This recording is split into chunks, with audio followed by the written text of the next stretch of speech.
শিশুদের খাবারের আগ্রহ বাড়াতে কি করবেন? বিনোদনমূলক পরিবেশ তৈরি করুন।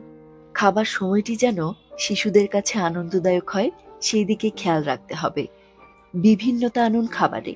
একই রকম খাবার বারবার দিলে শিশুরা আগ্রহ হারাতে পারে। প্রতিদিন ভিন্ন ভিন্ন ধরনের ফল, সবজি বা নাস্তা দিন। শিশুকে সম্পৃক্ত করুন। বাজারে গিয়ে ফল, সবজি বেছে নেওয়া থেকে শুরু করে রান্নায় ছোটখাটো সহায়তা করতেও শিশুদের অংশগ্রহণ করান। এতে খাবারের প্রতি আগ্রহ ও উৎসাহ বাড়ে। খাবারকে আকর্ষণীয় করে তুলুন। শিশুর প্লেটে খাবার সাজানোর সময় কিছু সৃজনশীলতা দেখান। ইলেকট্রনিক ডিভাইস এড়িয়ে চলুন।